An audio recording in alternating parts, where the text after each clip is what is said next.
Assalamualaikum warahmatullahi wabarakatuh. Hai guys, nama saya Azhara Delvia Fadila. Saya dari kelas 11 IPA 1. Nah, kali ini saya akan membahas materi pada bab 5, yaitu mewaspadai ancaman terhadap Negara Kesatuan Republik Indonesia. Happy watching!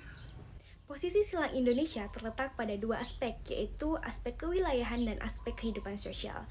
Nah, pada aspek kewilayahan, posisi Indonesia itu berada di tengah-tengah dunia, dilewati garis khatulistiwa, diapit oleh dua benua, yaitu Asia dan Australia, serta berada di antara dua samudra, yaitu Samudra Hindia dan Samudra Pasifik.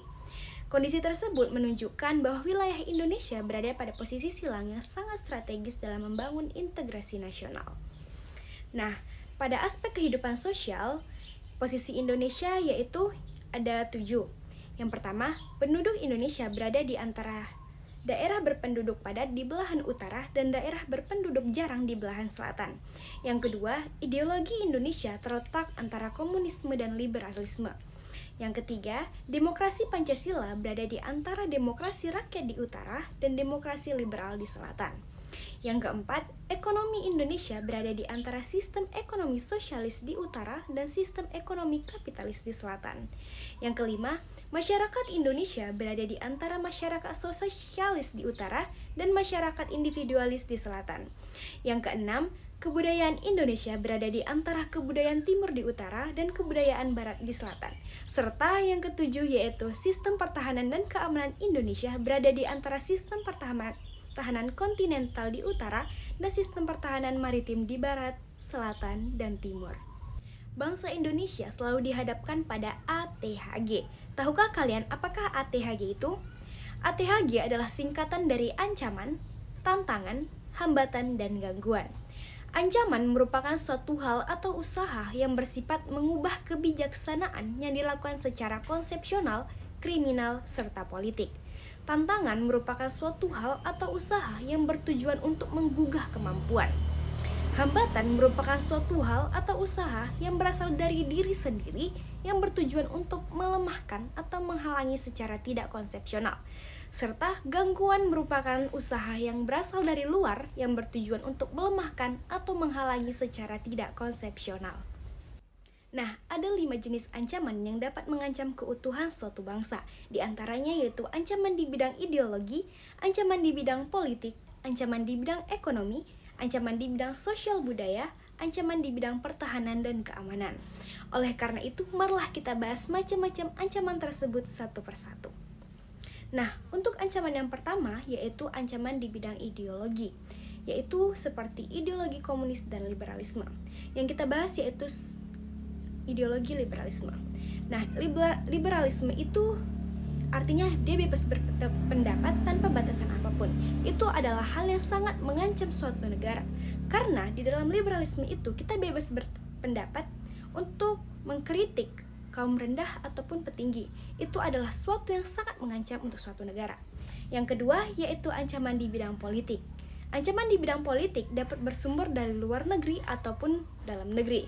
Ancaman politik dari dalam negeri yaitu gerakan separatisme ataupun gerakan yang dilakukan oleh sekelompok masyarakat Indonesia yang ingin memisahkan diri dari negara Indonesia.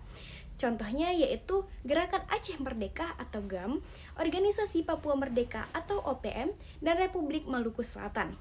Sedangkan ancaman dari luar negeri adalah ancaman yang dilakukan oleh suatu negara dengan melakukan tekanan politik terhadap negara Indonesia melalui intimidasi, provokasi, ataupun blokade. Hal ini dapat mengancam kedaulatan, keutuhan, dan keselamatan suatu bangsa. Nah, untuk ancaman yang ketiga yaitu ancaman di bidang ekonomi. Nah, ancaman di bidang ekonomi ini terbagi dua jenis, yaitu ancaman dari dalam dan ancaman dari luar. Ancaman ekonomi dari dalam diantaranya itu seperti inflasi, pengangguran, infrastruktur, dan sarana prasarana yang tidak merata.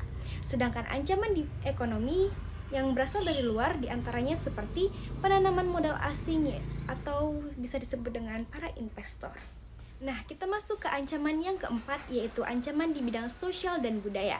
Ancaman di bidang sosial budaya dapat dibedakan atas ancaman dari dalam dan ancaman dari luar. Ancaman dari dalam didorong oleh isu-isu kemiskinan, kebodohan, keterbelakangan, dan ketidakadilan. Isu tersebut menjadi titik pangkal timbulnya seperti separatisme, terorisme, dan kekerasan. Sedangkan ancaman dari luar, dampak dari pengaruh globalisasi, di antaranya adalah munculnya gaya hidup konsumtif, munculnya sifat hedonisme, adanya sikap individualisme, munculnya gejala westernisasi atau kebarat-baratan, dan semakin memudari semangat gotong royong serta lunturnya nilai-nilai keagamaan dalam kehidupan bermasyarakat. Nah, ancaman yang terakhir yaitu ancaman di bidang pertahanan dan keamanan. Ancaman di bidang pertahanan dan keamanan pada umumnya berupa ancaman militer.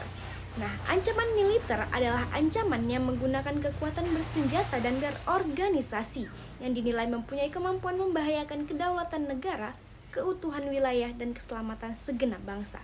Ancaman militer dapat berupa agresi, pelanggaran wilayah, pemberontakan bersenjata, sabotase, spionase, aksi teror, dan illegal fishing. Nah, adapun strategi dalam mengatasi ancaman di bidang ideologi dan politik yaitu yang pertama, mengembangkan demokrasi politik. Kedua, mengaktifkan masyarakat sipil dalam arena politik. Yang ketiga, mengadakan reformasi lembaga-lembaga politik agar menjalankan fungsi dan perannya secara baik dan teratur. Yang keempat, memperkuat kepercayaan masyarakat dengan cara menegakkan pemerintahan yang bersih dan berwibawa. Yang kelima, menegakkan supremasi hukum. Serta yang keenam, memperkuat posisi Indonesia dalam kancah politik internasional. Nah, adapun strategi di bidang ekonomi yaitu yang pertama, mengembangkan sistem ekonomi untuk memperkuat produksi domestik. Kedua, pertanian dijadikan prioritas utama. Ketiga, perekonomian berorientasi pada kesejahteraan rakyat. Yang keempat, tidak bergantung kepada badan-badan multilateral seperti IMF, WTO, dan Bank Dunia, serta bekerja sama dengan negara-negara berkembang. Itu saja penjelasan saya mengenai materi pada bab 5. Mohon maaf bila ada kesalahan yang disengaja ataupun tidak disengaja. Mohon dimaafkan, saya pamit undur diri. Wassalamualaikum warahmatullahi wabarakatuh.